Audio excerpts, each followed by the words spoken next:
Hi, and welcome to reading lesson number 1 with English Lessons with Stephanie. We're using the same listening passage that we did with.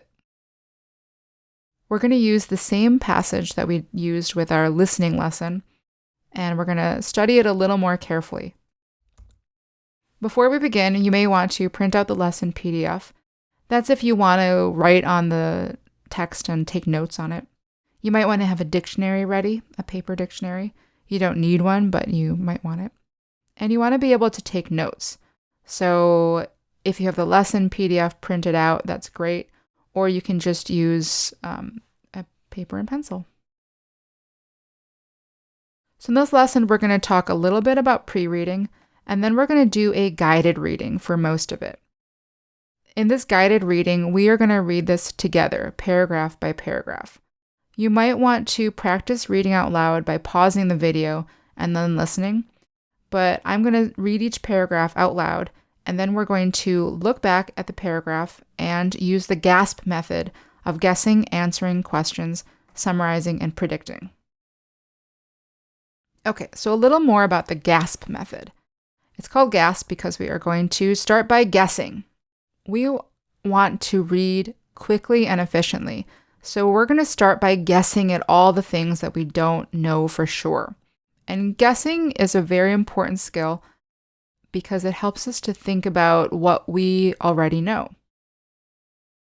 After we finish the paragraph, we're going to answer any questions that you still have.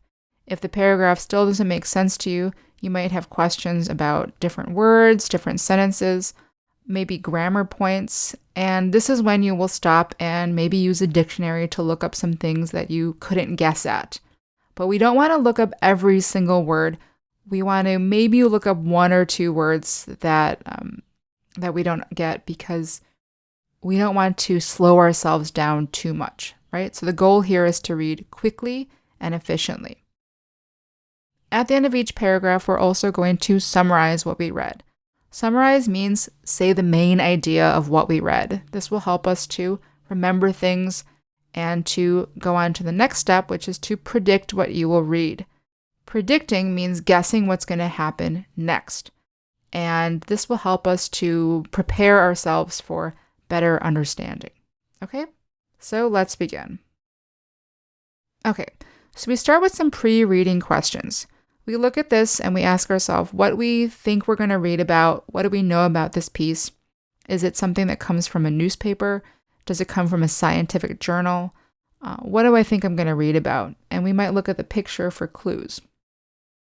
You already listened to this and you probably remember what it's about, but the title tells you a lot. Why I Teach English is you're going to read a story about why someone teaches English. And it's going to be a personal story. It's not a scientific piece.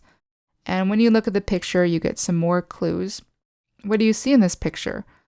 You see a strange-looking vehicle, a car. You see a man fixing something on the car. And where are they? Someplace strange.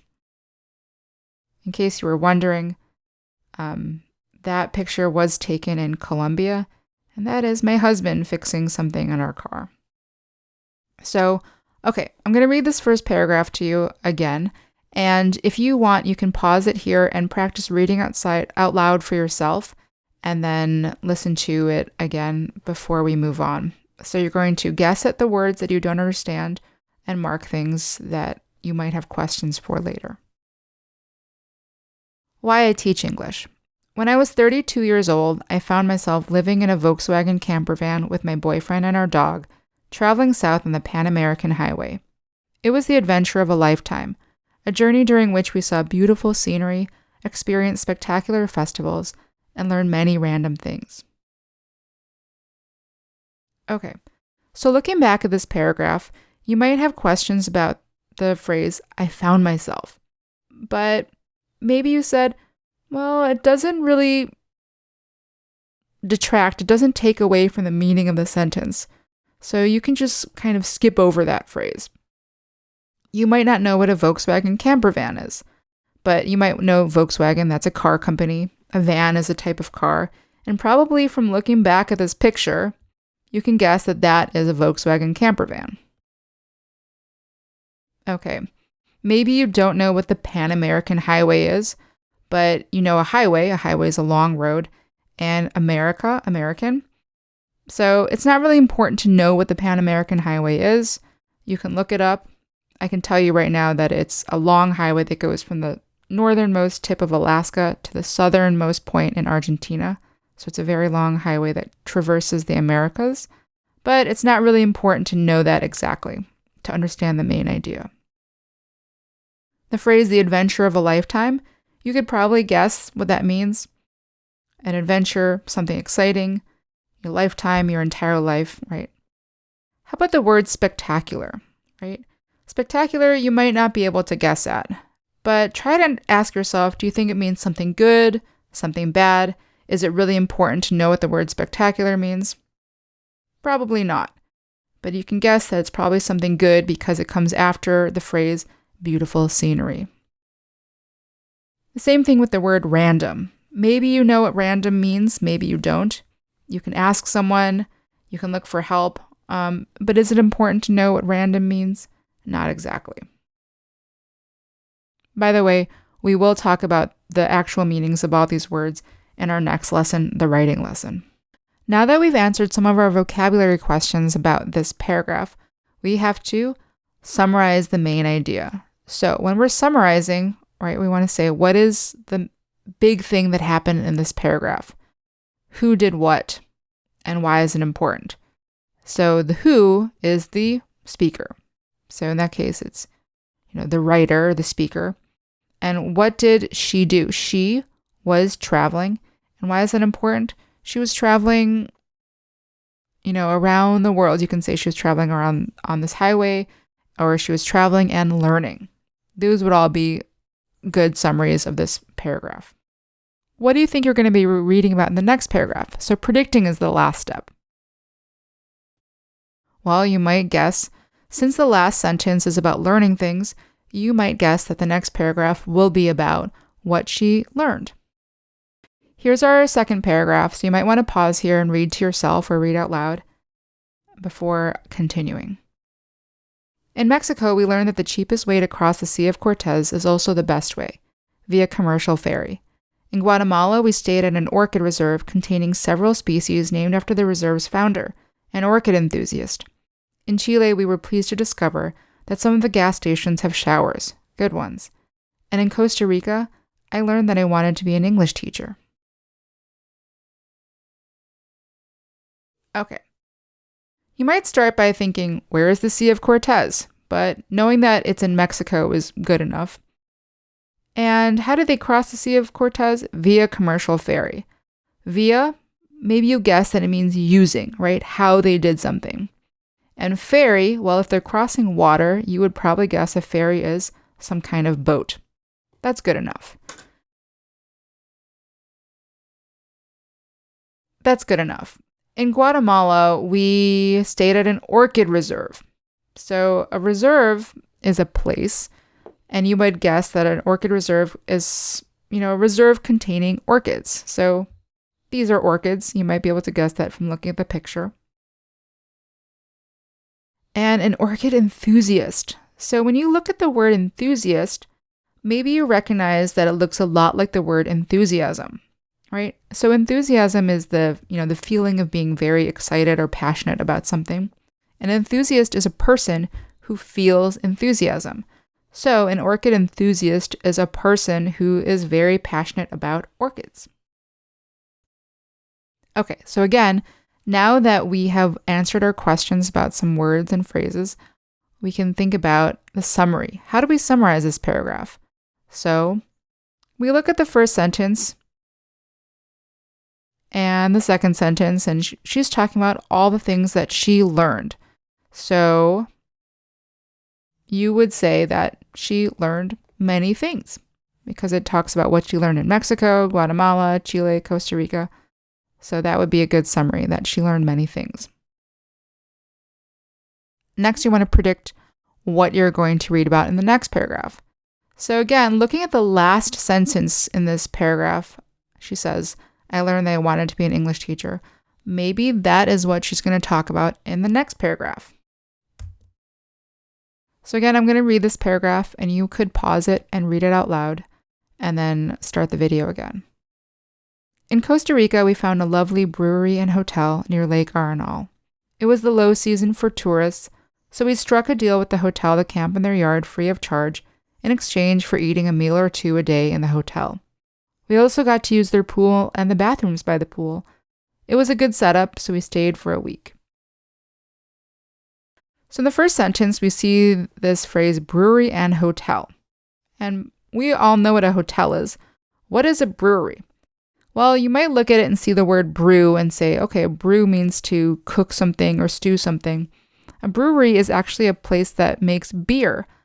Is that important for understanding this sentence? Not really. It's not important to know what a brewery is. It's just important what the hotel is. So you wouldn't worry about that right now. Next sentence, we see the phrase struck a deal. And you might not know what this is. So struck is the past tense of the verb strike. And to strike a deal means to make a deal. Hopefully you could understand that because this sentence says they make some kind of exchange, right? So we are able to camp there in their yard, and then we have to eat a meal in the hotel restaurant. In this third sentence, we see the verb got, and that might confuse you. What is this verb doing there? Because it doesn't seem to change the meaning of the sentence. So we use the pool, we got to use the pool. Not sure what that could mean, but it doesn't really affect the meaning or understanding, so we can just skip over it. Finally, we see the word setup. And maybe you can think of the verb set up. When you set up something, you are putting things in place. And so set up here means it was a good place, a good location where things were put correctly in a good way. But it's not very important to being able to summarize this paragraph, right? So when you try to summarize this paragraph, again, who did what? Why is it important? So she, the speaker, stayed in this hotel for a week, and it was good. So next we're going to predict. Again, we look at the last part of this paragraph where she says we get to stay for a week. So what are we going to read about in the next paragraph? Well, we're probably going to read about what they did during that week that they stayed at this hotel and brewery in Costa Rica. All right, so you might want to pause here and read for yourself, or you can read along with me. While staying there, I got to know one of the hotel groundskeepers.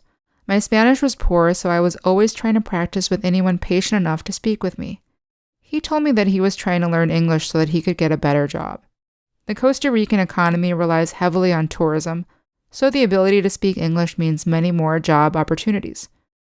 Groundskeeping was a good job for someone whose English was not very good. If he improved his English, however, he could get a more highly paid job as a waiter, a receptionist, or even as a tour guide. Once a week, he told me, he took a bus to San Jose, more than 3 hours away, to go to an English class. He had homework, which he showed me, and asked me if I could help him with it. So first we've got the phrase, I got to know. And this is similar to what we read before where it says, I got to use the pool. And here it says, I got to know one of the hotel groundskeepers. And you might say, okay, this is the same thing. Why am I seeing the verb get again? Maybe you can understand that this verb is going to be common. And we'll talk about this later. But here, get to know means you get a chance to know. You have the opportunity to know. Just like before, got to use a pool was you have the opportunity to use a pool. Okay, but it's not that important. Okay, so groundskeepers, you might look at this word and see two words in it, ground and keep.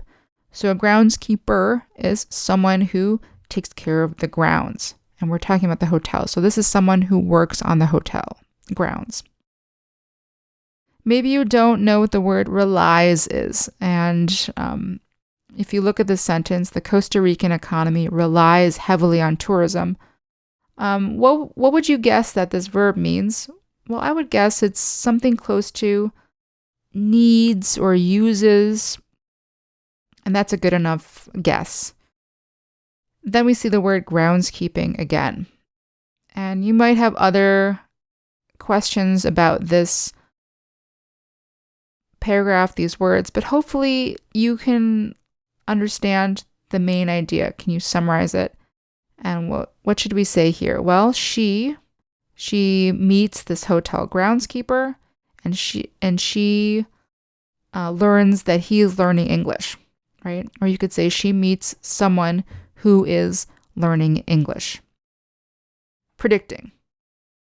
So again, let's look at the last sentence of this paragraph, in which it says, he had homework, which he showed me, and asked me if I could help him with it. Okay, so what's the next paragraph going to be about? Well, she's probably going to help him with his homework. Okay, so you might want to pause here and read to yourself. That week, I met with the groundskeeper several times to help him with his English homework. We had met a large number of people on our trip, but usually we were receiving help rather than giving it. The groundskeeper was a very motivated student and grateful for my assistance. I was glad to be useful to someone after so many months of aimless wandering. When it came time to move on from Lake Arenal, I was sad that I would no longer be able to help the groundskeeper with his English lessons. That's when I knew. So in this paragraph, maybe you don't understand the phrase aimless wandering. So we start with the word aimless, and we can break it into two parts, aim and less. Right. Aim is a target or a goal, and less means little of something or not to have something. So aimless means not to have a goal, or not to have a target. Wandering, you might know the word wander. To wander again means to move around without a specific goal. So aimless, wandering, these are two words that often go together. You might also have a question about move on. Why is the preposition on there after move? It doesn't really seem to make a difference in the sentence when it came to move on, or if it came to move from. Seems to mean the same thing. So you could just take a note on that, but move on to the summary. Can you understand the main idea of this paragraph? What's important here? Well, she was helping this groundskeeper learn English, and she was happy, right? She said she was glad. Glad means happy, and that she was sad when she had to leave. So helping this person made her happy. The last sentence says, that's when I knew. And you might say, that's when I knew. What did I know? And that is what we're going to talk about in the next paragraph, our prediction. What did she know here? Might want to pause here, or you can read along with me. I have always loved languages. I wanted to be a French major and had studied Italian as well, but had never been able to imagine what kind of work I could do, not being fluent enough in any language other than English. For years, I'd bounced around between jobs that were either unrewarding or insecure. Teaching English is very rewarding. It connects us with individuals of other cultures and helps people to improve and enrich their lives. It's been my joy and privilege to teach a skill that allows me to share my love of languages using the language that I know best. Okay, so in this last paragraph, yes, we answer the question, what did she know? So she knew that she wanted to teach English. And we can look at this phrase bounced around. What does bounced around mean? In the sentence, she says, for years I'd bounced around between jobs. So what would your best guess be? And we would ask ourselves, what kind of words are these bounced around? So if I had bounced around, this is a verb followed by a preposition. And what would be the closest thing to mean the same thing? Maybe just moved. I moved between jobs. That were either unrewarding or insecure. And we can look at the word unrewarding. We can break it into several parts. Un means not. Rewarding, do you know what a reward is? Do you know what a reward is? A reward is something that you get in return for doing something good. And then we see the word insecure. In is the same thing as un. It means not. So insecure means not secure, not safe. We also see the verb enrich, right? So this comes improve and enrich. So you can guess that improve also means something similar to enrich, but it has the word rich in it. So it makes something richer, their lives richer. And finally, we see the word privilege. This word, maybe you've heard it before, but if you had to guess, you would probably guess it's something good because it follows the word joy. So if something is a joy and a privilege, it's probably something good that we get to learn this, to teach this skill that allows us to share this love. Okay?